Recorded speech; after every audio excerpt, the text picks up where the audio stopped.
Welcome, seekers of truth, to yet another profound journey into history's darkest shadows. We open the ancient sacred texts, expecting words of boundless love, divine grace, and ultimate peace. Instead, we suddenly stumble upon chilling verses begging for ruthless and devastating vengeance. "May his innocent children become orphans," they cry out from the ashes of a burning world. Why does a holy book harbor such violent, dark fury? Today, we deeply decode the Psalms of Wrath. For generations, believers have turned to the Psalms for spiritual comfort and quiet healing. These ancient poetic songs are celebrated as the ultimate sanctuary for broken souls. Yet hidden among the beautiful praises, a terrifying darkness waits for the modern reader. We sit in our safe and comfortable rooms, fully shielded from the cruel reality of the past. We read the sacred verses of anger, and a sudden shiver violently runs down our modern spines. The ancient author demands that his brutal enemies be entirely erased from the book of life. He fiercely prays that their grieving widows will be cast out to wander the barren, endless wasteland.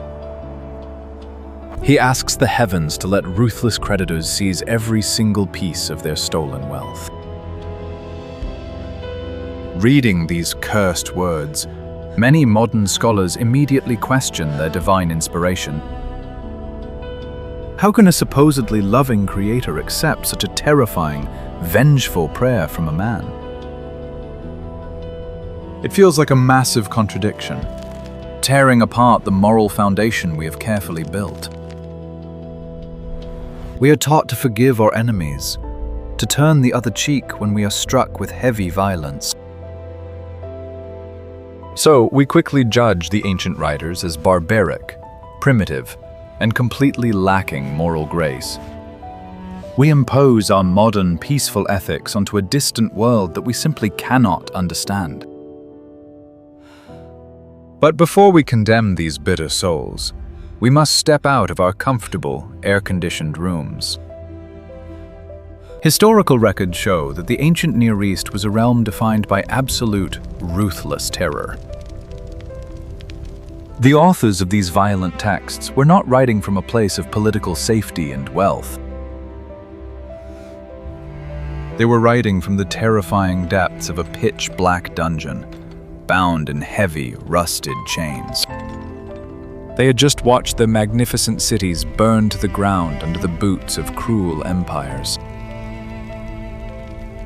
Imagine standing helplessly as foreign soldiers drag away your loved ones into endless slavery. Imagine losing every single thing you own, while the corrupt courts of men remain entirely silent. When the earthly justice system completely collapses, who will stand up to defend the weak and poor? The Psalms of Vengeance were born in this exact moment of unimaginable agony and deep loss. They are the desperate screams of victims who have been stripped of their fundamental human dignity. When you have absolutely no sword to fight back, your words become the only weapon you can raise. To ask a tortured slave to speak politely about his cruel master is a truly absurd demand. These verses are the raw evidence of a shattered society crying for ultimate balance. They challenge our fragile, modern understanding of what it truly means to suffer an endless wrong. If you were stripped of your humanity, would you still sing a quiet song of peace and forgiveness? Or would you scream at the silent heavens, demanding that the perpetrators pay for their dark sins? The ancient scribes chose not to hide their ugly, twisted pain behind a mask of fake religious joy. They bared their wounded hearts, exposing the terrifying reality of human trauma to the world. By doing so, they left a historical monument of pain, that echoes through the corridors of time. The year is 586 BC. The majestic city of Jerusalem falls into total ruin. The Babylonian army shows no mercy to the defeated, as stated in ancient chronicles. Faceless soldiers in heavy bronze armor march relentlessly through the burning and crimson-stained streets. They smash the sacred altars, looting the divine treasures that had stood for many generations. The innocent are mercilessly vanquished, while survivors are chained together for a tragic march. This is not a distant myth. This is the horrifying reality that birthed the prayers of total wrath. The victims are exiled to a foreign land, forced to sit and weep by the rivers of dark Babylon. Their captors mockingly ask them to sing a joyful song of their ruined homeland for entertainment. How can a broken captive sing a song of joy while wearing the heavy, rusted chains of a brutal tyrant? In this exact moment of crushing despair, the burning desire for vengeance is fully ignited. But let us pause and ask a truly difficult question about the nature of human morality. If you witness the tragic loss of your family, is feeling a deep, violent rage actually a sin? Modern psychology tells us that suppressing such massive trauma only leads to self-destruction. When evil operates without earthly consequence, anger is a highly moral and normal response. It proves that the victim's inner compass has not been completely destroyed by the abuser's cruel acts. A soul that cannot feel outrage in the face of absolute evil is a soul that is already dead. The bitter curses found in the texts are therefore the vital signs of a spirit fighting to stay alive. They are refusing to accept the oppressor's narrative that the weak deserve to be endlessly crushed. Every curse is a fierce declaration that justice still matters in a world completely gone mad.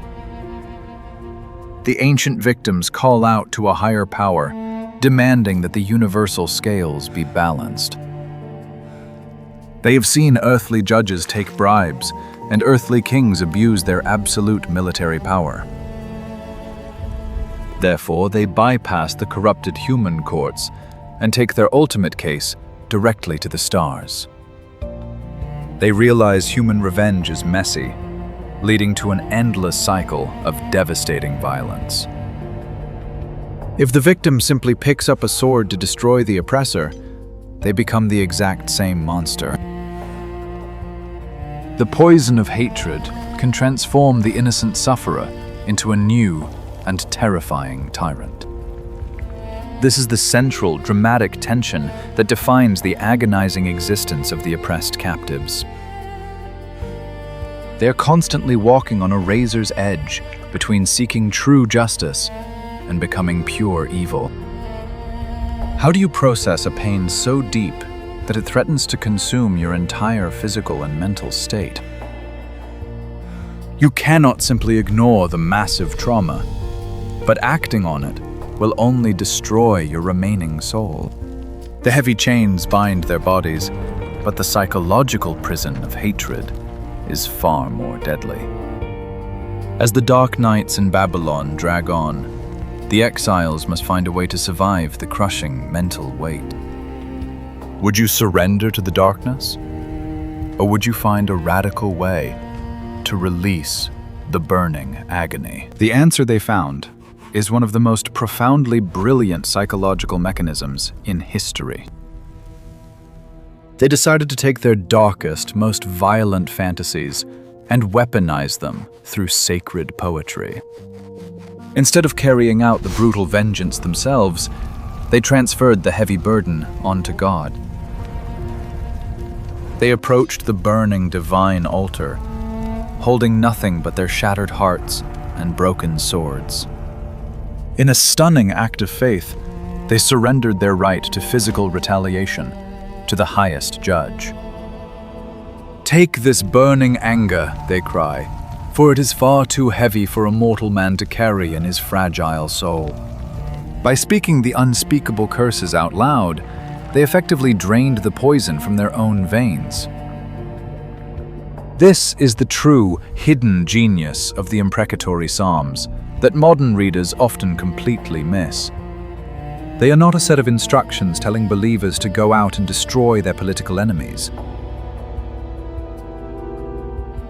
They are a safe, contained spiritual space where the most toxic human emotions can be safely discharged.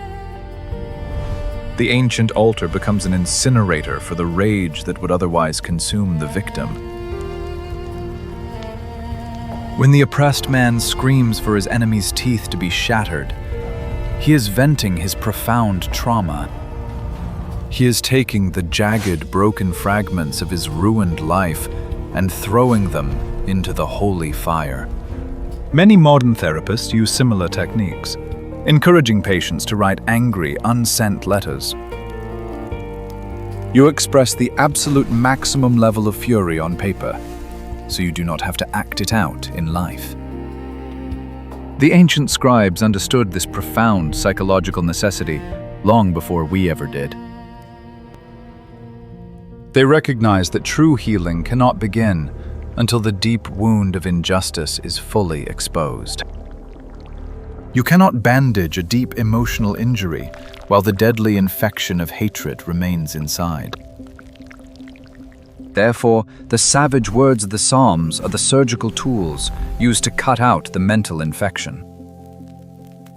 They allow the victim to feel the full, validating force of their anger without causing physical harm. The victim essentially says, "I am trusting the universe to balance the scales, so I do not have to."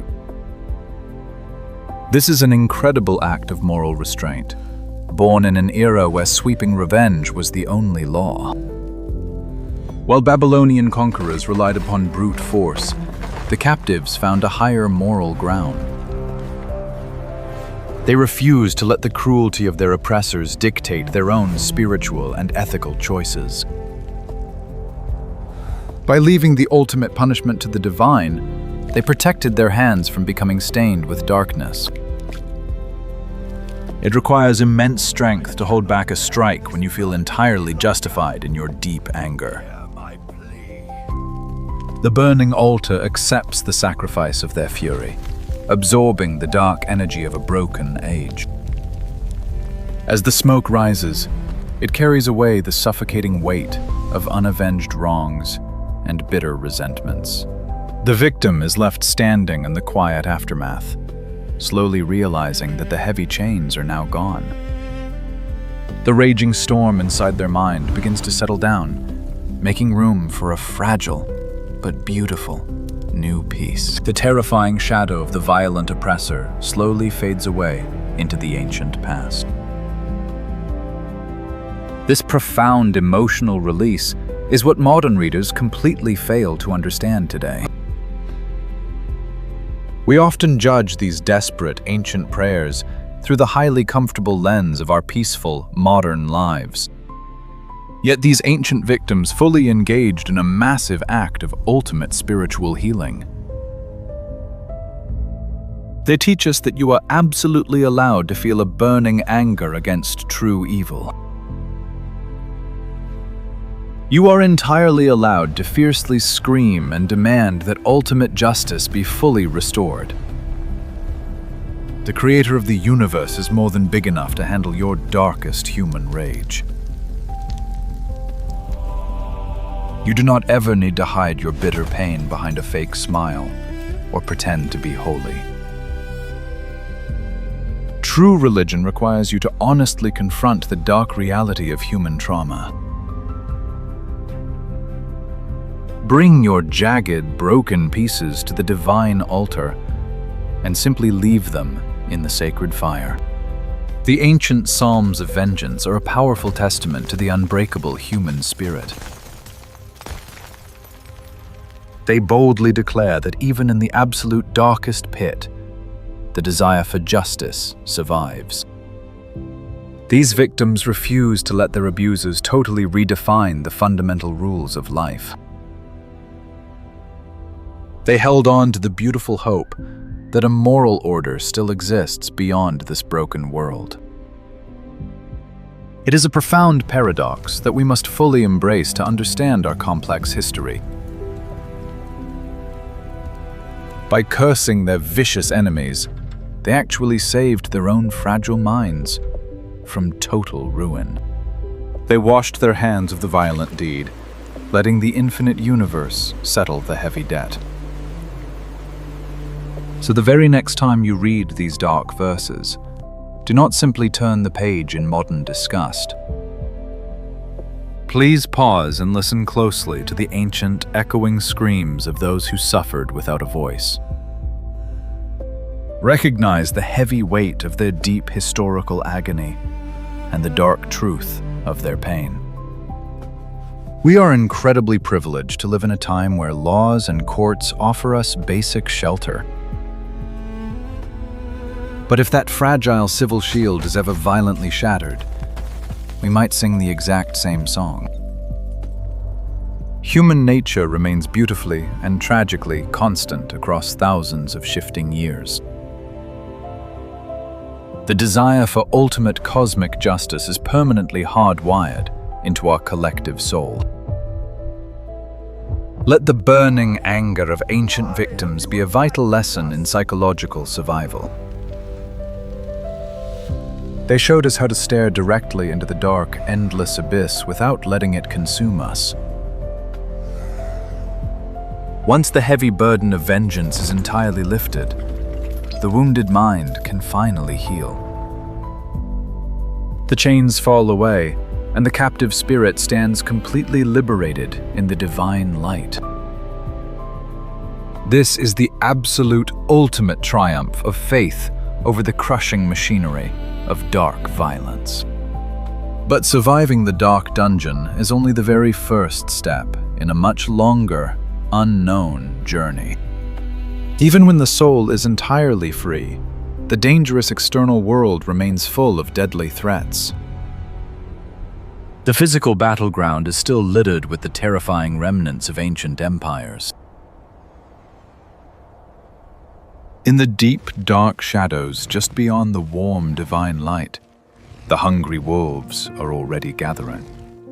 You have successfully conquered your own blinding anger. But can you conquer the ravenous beasts? When you are completely surrounded by these relentless predators, what is your grand strategy? Finding your inner peace is a powerful victory, but claiming the earthly throne takes immense strength. How do you fiercely sing the greatest song of absolute victory when the dark pack closes in? These ancient psalms of wrath were not a manual for warfare, but a deep cry for divine justice. Is this ancient anger a sin, or the ultimate proof of a surviving human soul? Tell us below. If this deep, profound journey opened your eyes, please like, share, and subscribe to conquer shadows with us.